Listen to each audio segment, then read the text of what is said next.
Hello everyone, as I'm sure we're all aware, the new trailer for Heresy finally dropped today. This gives a quick peek at what we can expect from tomorrow's release.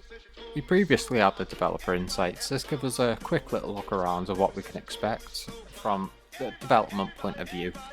But with the new trailer coming out, this gives us a better understanding of the story, the location, the cast we're going to encounter, as well as the loot we're also going to acquire. As is the case with a lot of Destiny trailers, especially since they got the Sony money, there's a lot to unpack and there's a lot going on, as well as it just being an absolutely amazing trailer. So I'm going to play it first in full for you, and then we're going to get into the breakdown. If you've already watched the trailer, you can just skip ahead to the time on screen to get straight into the breakdown. Something is stirring in the hive, as it is in the Taken. Got eyes on the dreadnought.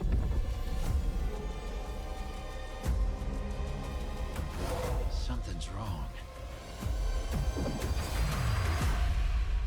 Has the Taken King returned? You do pursue my power, Lightbearer. My weapon. My throne.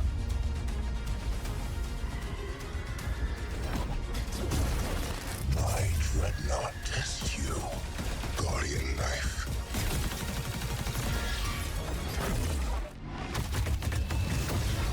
We need to get Eris out of here! Invite the horror in. Hold it close. Reach into the unknown.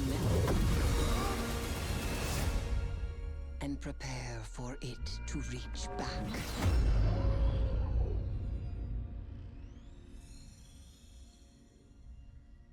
So now that you've had a chance to watch the full trailer, let's get into some of the small things you may have missed and some of the locations you're going to go, as well as some of the loot and some of the characters you're going to meet in the story. The first thing I noticed was the Taken Blights. Taken Blights are something that 90% of Destiny players will have encountered in the past, but these ones look different. These Taken Blights have tentacles coming out of them, as well as them dripping and forming stalactites. We can also see a wizard hovering over a hive plate. These plates are usually used in progression and missions, so this is more than likely a mission that we're looking at. The wall at the back as well also looks like something of importance. Here it looks like the Taken are being controlled by a new force. This is more than likely similar to how Maya Cinderesh was able to use the Echo to control the Vex back in the first episode of Final Shape. Something's wrong. We can tell these Taken have a new leader, as the glow of the eyes is similar to the Echo that's seen in Oryx's chest and on the Dreadnought, as well as we can see some other changes to the Taken. Some changes like ogres now have tentacles coming out of them, as well as some other little things that I noticed. Hats off to Bungie for at least reskinning these enemies instead of just Control C and Control Ving them into the area.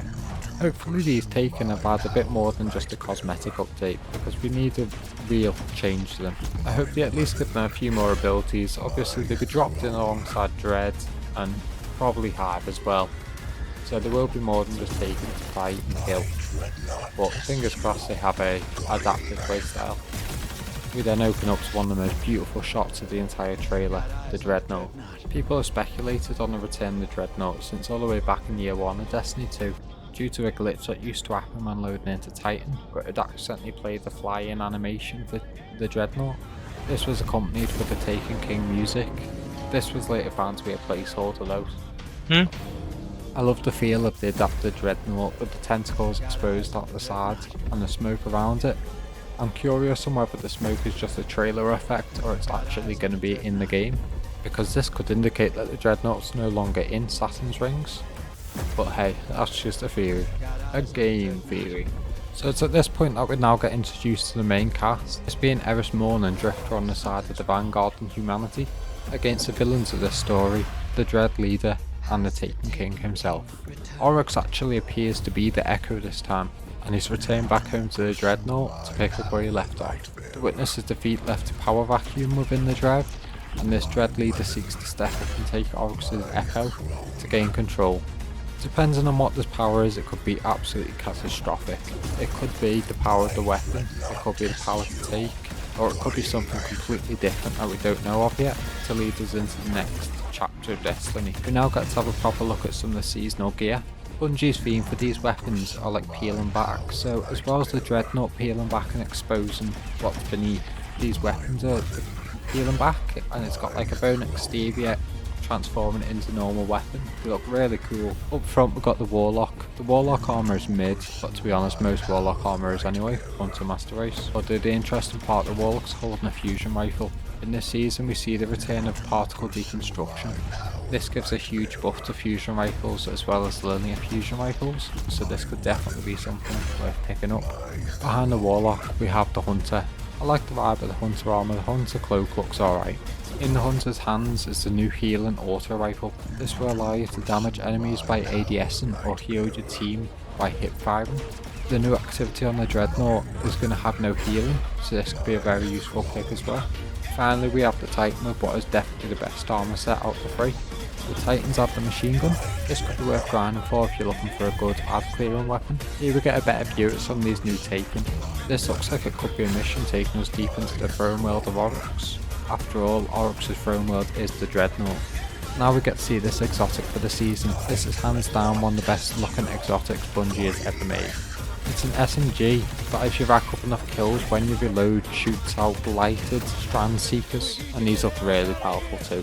When Bungie normally releases an exotic, they normally release it overpowered and then nerf it later, so this could definitely be some fun on day one or even a dungeon. It's worth noting that Bungie has directly said this is not a weapon of sorrow despite its looks. However, they said it is more of a fossil-like precursor to the weapons of sorrow. And if you don't know what the weapons of sorrow are, the weapons that will permanently drain your life, causing a permanent death for a guardian. Some of the other weapons of sorrow we have seen before include Thorn and Austria Striga.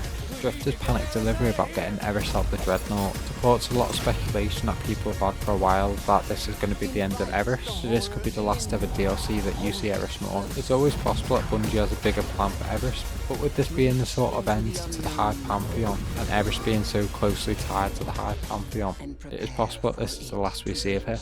We then find our Guardian in the Breach. This was a patrol space back in the Taken King.